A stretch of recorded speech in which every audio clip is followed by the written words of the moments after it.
जब जब हुई मीठे बच्चे, शिव बाबा का चित्र एक कोठरी में रख दो। घड़ी घड़ी जाकर उसके सामने बैठ बातें करो तो सारा दिन याद बनी रहेंगी।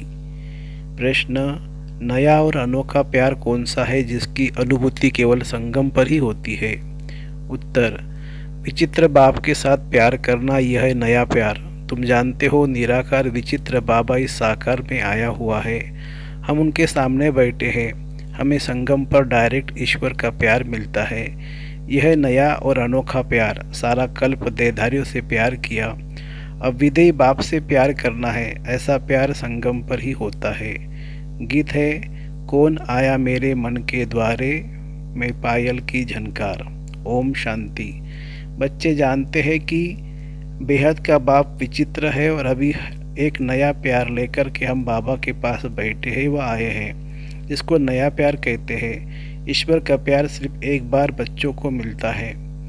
बच्चे समझ सकते बरोबर परमपिता परमात्मा को हम सब याद करते हैं, वह बैठ बच्चों को पढ़ाते हैं, पर निराकार विचित्र बाबा इसमें आया हुआ है।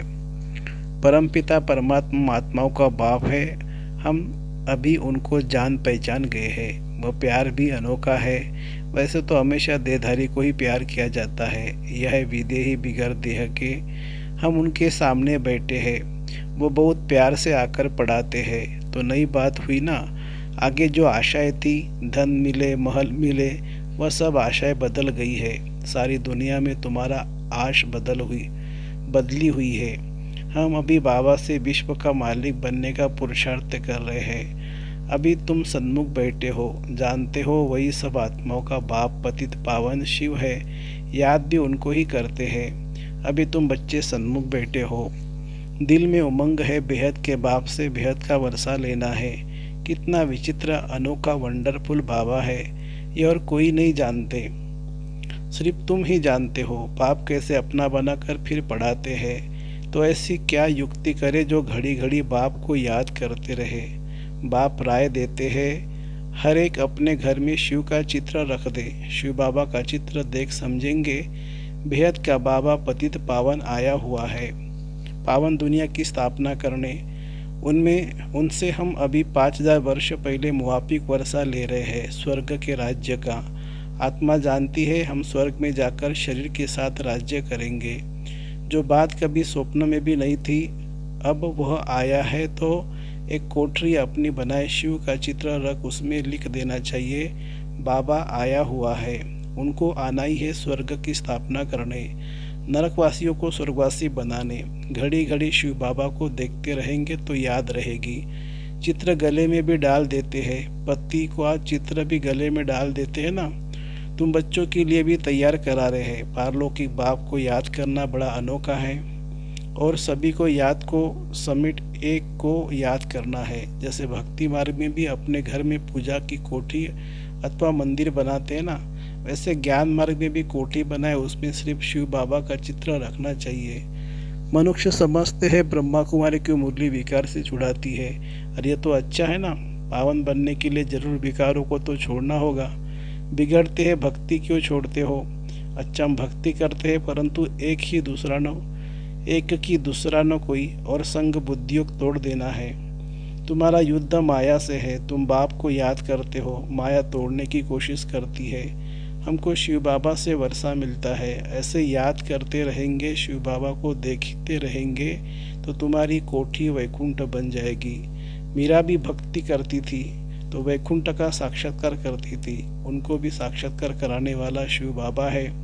तुम्हारी बुद्धि में अब आया है, हम शिव बाबा से विश्व का मालिक बनते हैं। भक्ति मार्ग में ये पता नहीं रहता शिव क्या करते हैं, क्यों उस पर बलि चढ़ते हैं। तुम समझते हो सबसे ऊंचे है शिव बाबा, उनको ही परमात्मा कहा जाता है। परमात्मा से जरूर नई चीज मिलेगी, उनको हेवनली गॉड फादर कहा जाता है।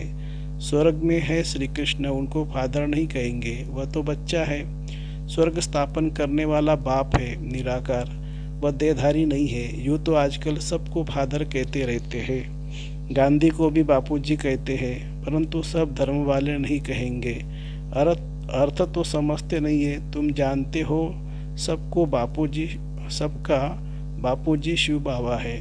शिव दादा नहीं, ये बाबा है। वह निराकार दुनिया में रहते हैं। श्री कृष्ण को याद करेंगे, लेकिन वह तो वैकुंठी निवासी है। ऋषि मुनि आदि सब देहधारी यहाँ होकर गए हैं। परमात्मा है निराकार, उनको देह है नहीं। सर्वव्यापी के ज्ञान के कारण बुद्धि किसकी भी चलती नहीं है। बाप आकर बुद्धि का ताला खोलते हैं। यह है नई बात।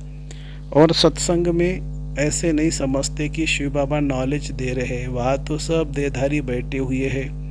तुमको निश्चय है हम निराकार बाप से सुन रहे हैं। निराकार जरूर जब साकार में आए तब तो पहचान देवे। कलब कलब बाप आते हैं, आकर मालिक बनाते हैं। फिर भी माया कितना हैरान करती है, विघन डालती है। रुद्र ज्ञान यज्ञ में असुरों के विघन पड़ते हैं। देह अभिमान आने से विघन पड़ते हैं। बाबा कहते हैं अपने को अशरीरी समझो, हम तो बाबा के बने हैं। बाबा वापिस लेने आए हैं। यह शरीर छोड़ अब वापिस जाना है।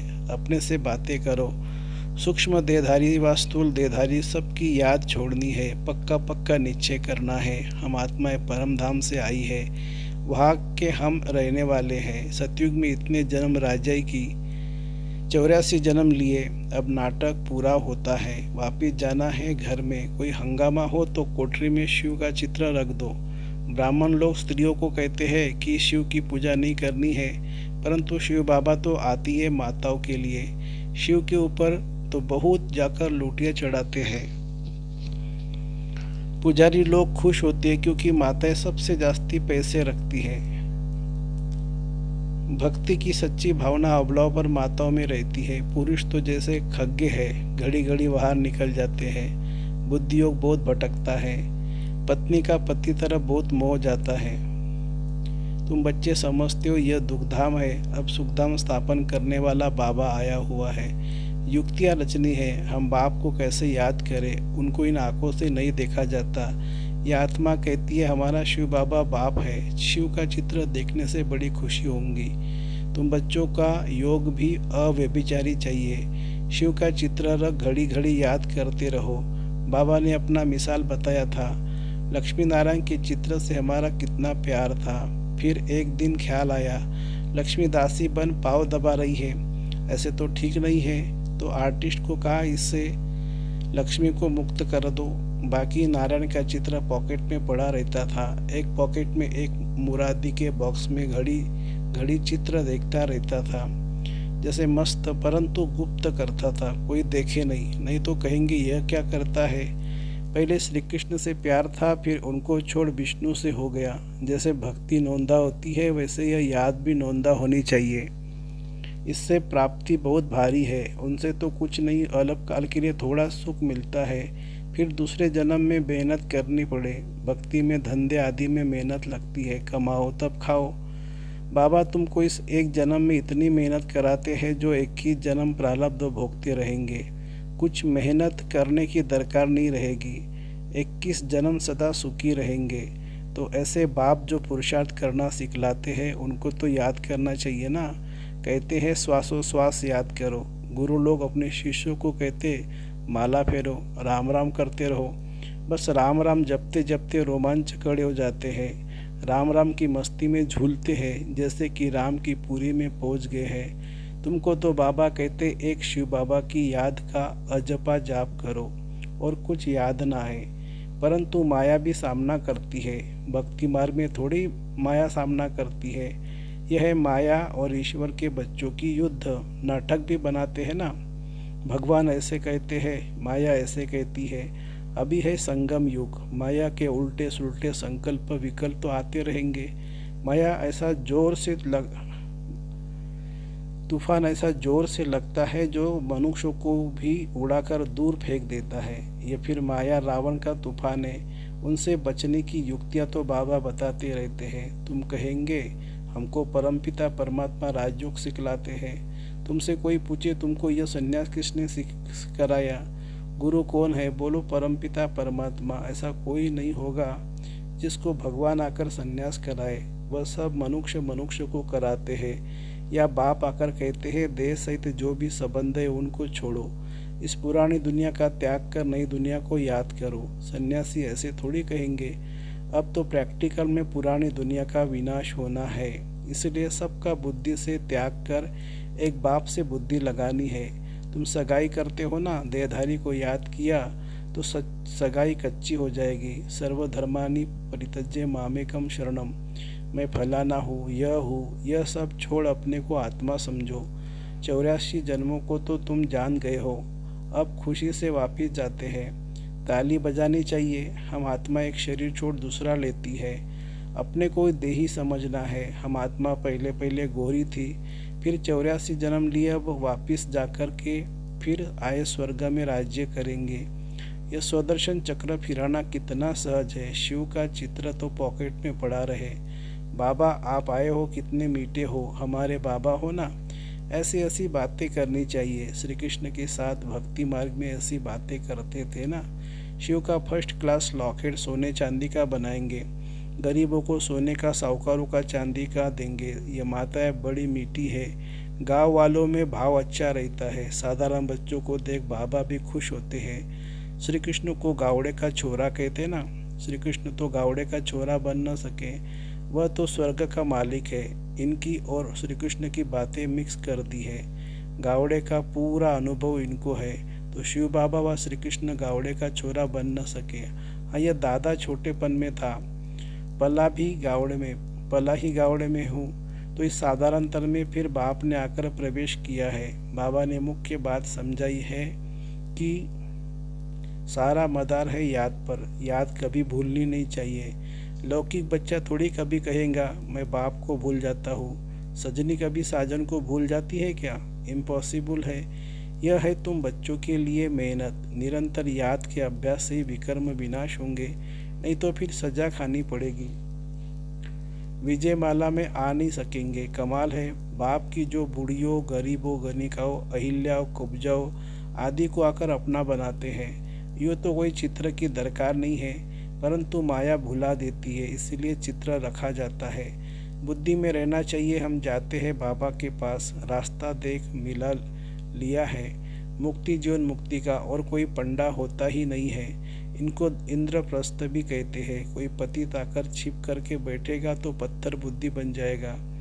बाबा तो अंतर्यामी है ना, यह बाबा बाहरयामी है। उस बाबा को झट मालूम पड़ जाता है पतित छिपा हुआ बैठा है, तो जिसने ऐसे पतित को लाया उनको, और जो पतित आकर बैठा होगा उन दोनों को सजा मिलेगी। इसलिए कभी भी पतित को नहीं लाना चाहिए। लॉ ऐसे कड़े हैं, कोई पतित चीची को नहीं बिठाना चाहिए, नहीं तो बड़ी कड़ी सजा के भागी बन जाएंगे। या कोई चोरी ठगी चल न सके। पाप और पुण्य का हिसाब किताब धर्मराज के पास रहता है ना।